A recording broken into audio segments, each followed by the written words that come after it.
The life of Judge Frank Caprio. The Paperboy from Federal Hill. The pre-dawn darkness in Federal Hill was a quiet, intimate world, known only to milkmen, bakers, and a young Frank Caprio. His small hands would fold the hefty newspapers, the ink sometimes smudging his fingers as he prepared his route. This wasn't a choice. It was a necessity. Every dime earned was a brick in the foundation of his family's survival. He'd navigate the cobblestone streets and triple-decker tenements, the rhythmic thump of each delivered paper, a heartbeat of responsibility. He learned the city's geography and, more importantly, its people.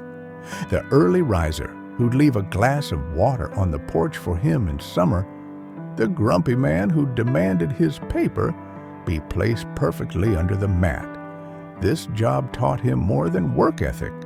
It taught him human nature. He saw struggle and kindness firsthand, understanding that everyone had a story unfolding behind their closed doors. The feeling of handing his hard-earned money to his parents, seeing the mix of pride and relief in their eyes, instilled in him a profound understanding of dignity in labor. It was a humble beginning, a narrative far from courtrooms and judicial robes, but it was here, in the quiet of the morning, that the future judge began to understand the value of $1 and the weight of a promise kept, a father's dream. Frank's father, an immigrant who had crossed the ocean with little more than hope, saw America not as a land of easy streets, but as a vast field of opportunity where hard work could yield a harvest. He didn't preach with grand lectures. His lessons were woven into the fabric of their daily life. Over the dinner table, amidst the smells of simmering tomato sauce and fresh bread, he would look at his son Frank and say with unwavering conviction, "Francesco, in this country, you can be anything you want to be, but you must earn it." He spoke of law and education with a reverent tone, seeing them as the great equalizers, the tools that could build a future his own generation could only dream of. He believed a law degree was a shield for the common man, a weapon against injustice. This wasn't a vague aspiration, it was a specific, burning ambition passed from father to son. His words were not a pressure, but a permission slip to dream big. They gave Frank the moral and spiritual license to aspire to a world beyond the familiar confines of their neighborhood. This paternal dream became the compass for Frank's life, a constant reminder that his journey was about more than personal success. It was the fulfillment of a family sacrifice and faith in the American promise. The first gavel. The auditorium at Classical High School was Frank Caprio's first courtroom. As the elected student council president, he presided over meetings from a wooden desk, his hands resting where a gavel might one day be. The issues, dance themes, fundraiser ideas, club budgets, were worlds away from legal statutes, but the principles were identical: fairness, order, and listening to all sides. He learned to navigate the lively debates, to recognize when a vocal student represented a minority opinion and when a quiet one had the most insightful solution. He discovered that leadership wasn't about dictating, but about facilitating, about finding a consensus that respected the whole student body. When a disagreement over the allocation of funds for a school event grew heated, Frank had to calmly hear both sides, weigh their arguments, and propose a compromise that felt just. The feeling of guiding his peers to a fair resolution was profoundly satisfying. It was in this role that he first experienced the weight of decision-making and the respect it commands when done with integrity. This was the nascent form of the judge he would become, learning that True authority comes not from a title, but from the earned trust of those you serve, working his way through college. Judge Caprio's university years were a marathon of exhaustion and determination.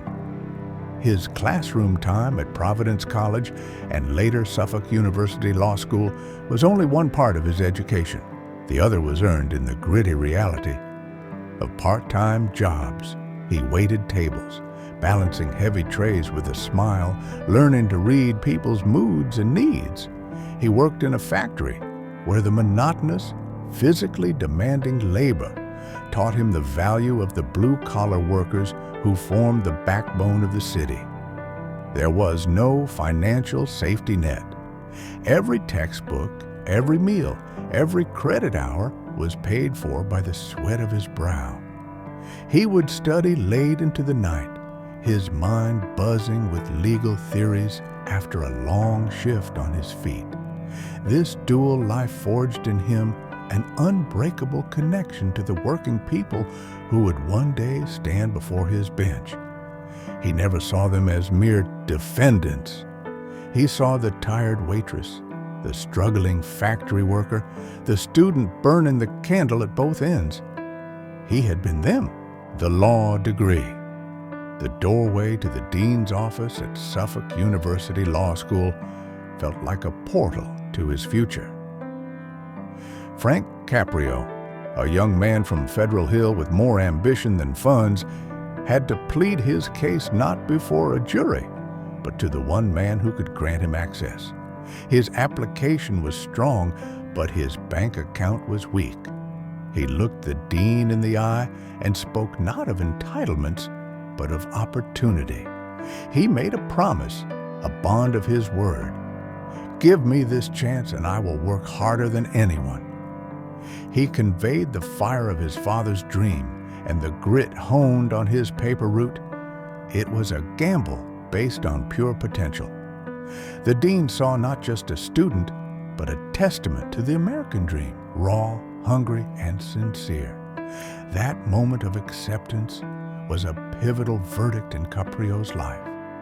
The law degree he earned through years of sacrifice was more than a parchment. It was a key. It was the tangible proof that his father was right, and it carried the weight of that promise. It was a tool he vowed to use not for personal glory, but to hold the door open for others, just as it had been held open for him. The young prosecutor, fresh out of law school, Frank Caprio took his place at the prosecutor's table. This was where the theoretical world of legal code met the messy, complex reality of human conflict. He saw the justice system from the inside, learning the crucial mechanics of building a case, presenting evidence, and upholding the law. But he quickly realized that the docket was not just a list of charges, it was a catalog of human stories. There was the shopkeeper who stole bread to feed his family, the teenager in a stolen car showing off for friends, the first-time offender paralyzed with fear. While his duty was to the state, his conscience was with the people. He began to understand that a blind, relentless pursuit of punishment often compounded society's problems rather than solving them. He saw the power the system held to either break or rehabilitate a person. This period was his clinical training in the anatomy of crime and consequence. It shaped his future philosophy on the bench. The law must be respected, but it must also be administered with a discerning heart that can recognize the difference between a hardened criminal and a good person having a very bad day, a leap of faith. The decision to run for a seat on the Providence Municipal Court was a leap from the known path of a lawyer into the uncertain arena of politics. His campaign headquarters wasn't a fancy office with consultants. It was the front porches and kitchen tables of his hometown. He knocked on every door, not with a polished political spiel, but with a neighbor's conversation. "Remember me? Frank Caprio. I delivered your paper." He listened to people's frustrations with the system, their fears, their hopes. He wasn't a distant figure promising abstract change. He was a local son who understood their lives because he had lived them. He spoke of a courtroom that would be fair, understandable, and humane. People didn't just hear his platform, they felt his authenticity. This grassroots campaign, built on handshakes and shared history, was a powerful testament to his belief in connection. The first Caprio moment. Early in his judicial career, a case came before him that would quietly set the tone for decades to come. A woman in her late 30s, her hands trembling slightly, stood before him. The charge was a parking ticket she had received while late for work. The fine, while small to the court, was a significant burden to her as she explained her situation. A single mother, rushing between jobs, a child waiting at daycare. Her voice broke. The standard procedure was clear: pay the fine or face a penalty. But Judge Caprio saw not a case number, but a human being at the brink of stress. He leaned forward, his voice softening from its formal tone. He asked about her child, her work. He listened, truly listened, to the story behind the violation. Then he did something that would become his signature. He said, "Ma'am, it sounds like you have enough on your plate. I'm going to dismiss this ticket. Just promise me you'll try to give yourself more time." The relief that washed over her face was more profound than any fine collected.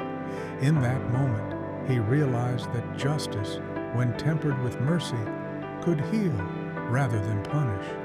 It was the first of thousands of such moments, the birth of a legacy. The gavel passes.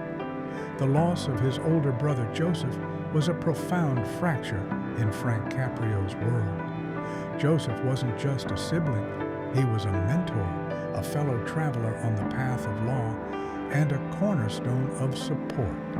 He had been the one Frank looked up to, the one who understood the unique pressures and rewards of their chosen profession. His passing left a silence that no gavel could fill. In the wake of this personal tragedy, the courtroom, once a place of professional duty, took on a new, deeper meaning. It became a living memorial to his brother's faith in him.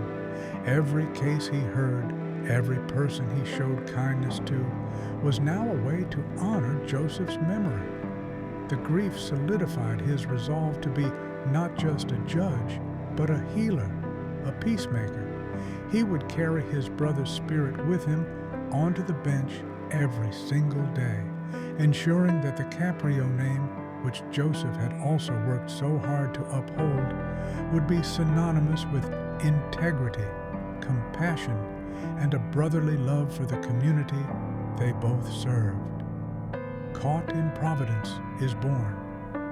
When a local television producer approached him with the unconventional idea of filming his courtroom proceedings, many judges would have refused. The law was a private, solemn affair, but Judge Caprio saw a greater opportunity. He believed the public's perception of the justice system was one of cold, impersonal machinery. He agreed to the cameras, thinking, "Let people see the humanity. Let them see that we listen." The show, Caught in Providence, started as a local curiosity, but soon something magical happened. Viewers weren't just watching traffic cases, they were watching human drama, redemption, and profound kindness. A clip of him helping a struggling veteran would be seen by millions online. A moment of grace with an elderly defendant would be shared across continents. His small courtroom in Providence became a global stage for empathy. He hadn't sought fame, but he had sought understanding, and in return, the world gave him its heart. He became an unlikely celebrity, not for his power, but for his profound demonstration that authority and compassion are not opposites, but partners, the littlest jurors. One of the most endearing traditions Judge Caprio began was inviting young children, often his own grandchildren, to sit beside him on the bench. He would lower the microphone and ask them, in all seriousness, for their verdict. A little boy, peering over the desk, might thoughtfully suggest, "I think we should forgive him, Grandpa." These moments were far more than just cute television segments. They were profound lessons in perspective. They stripped away the complex layers of law and procedure and returned to the most fundamental principles of right and wrong, taught by the purest of hearts. It was his way of reminding everyone, the defendants, the audience, and himself, that justice should be rooted in the simple, innate goodness we are born with. It taught millions that before we are citizens bound by laws, we are human beings bound by kindness. These segments became a symbolic core of his philosophy, that the wisdom of a child, unclouded by prejudice or cynicism, often holds the truest form of justice. The veteran's salute. A man stood before him, charged with a minor violation.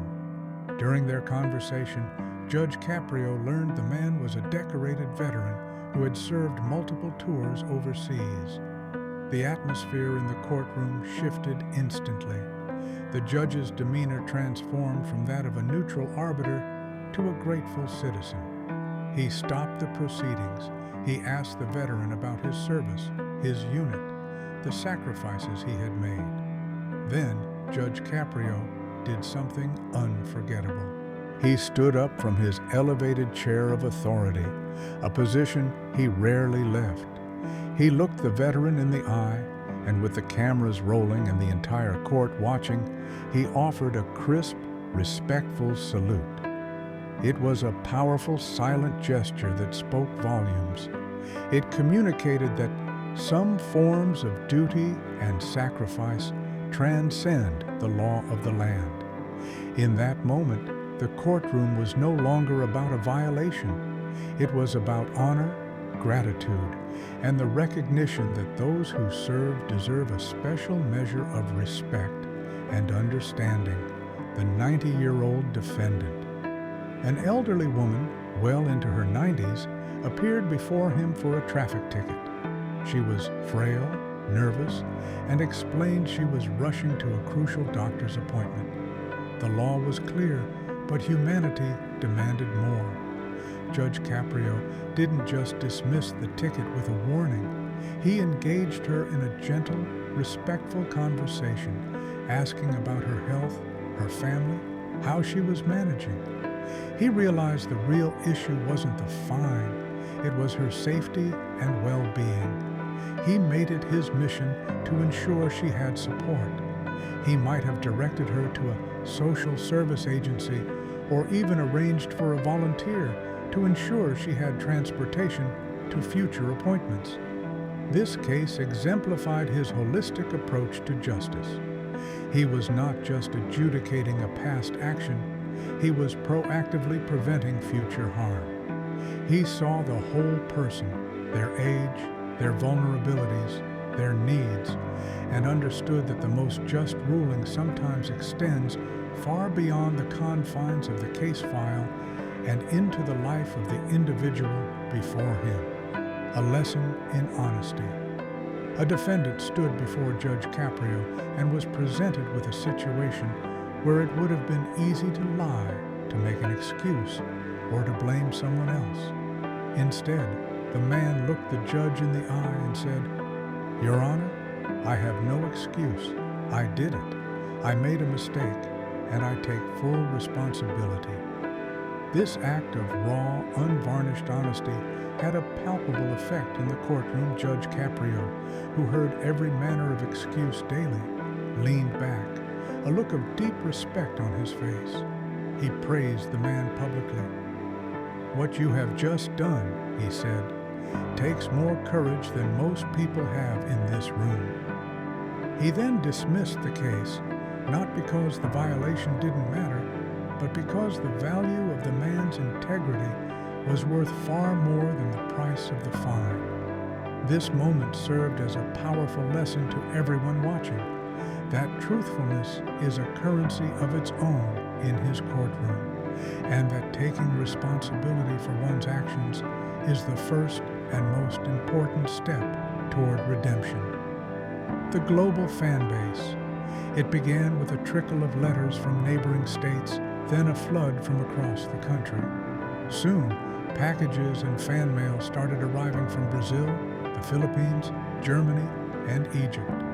People sent handmade gifts, family photos, and heartfelt letters explaining how watching his show restored their faith in humanity. Judge Caprio realized that his courtroom in Providence had become a global phenomenon.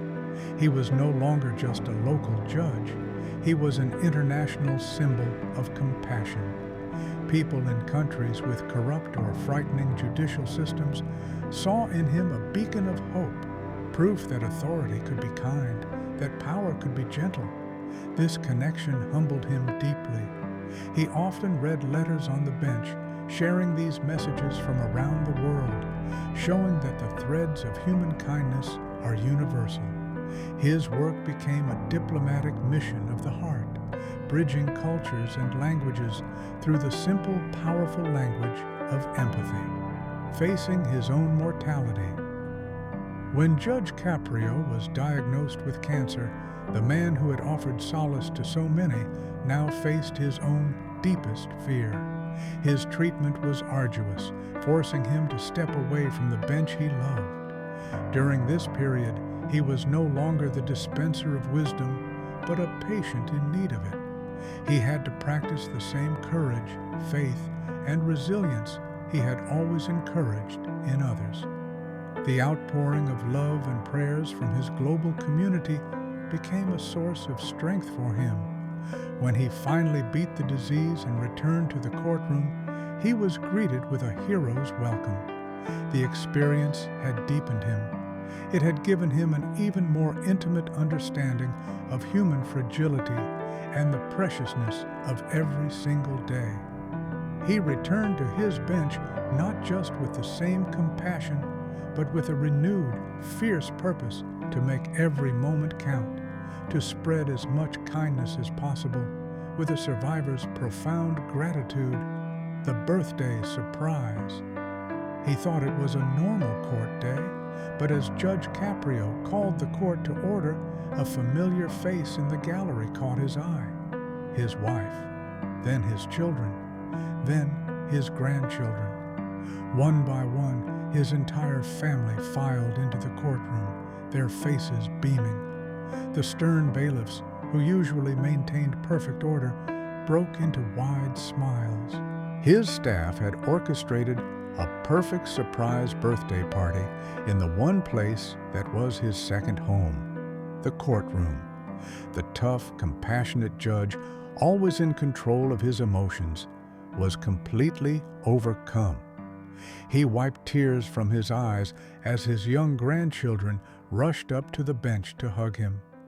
This moment revealed the secret ecosystem of his court. It wasn't just a workplace, it was a family. The respect and love his staff and officers had for him was beautifully evident. It showed the world that the man in the robe was, at his core, a family man whose greatest treasures were the people he went home to, the language of compassion.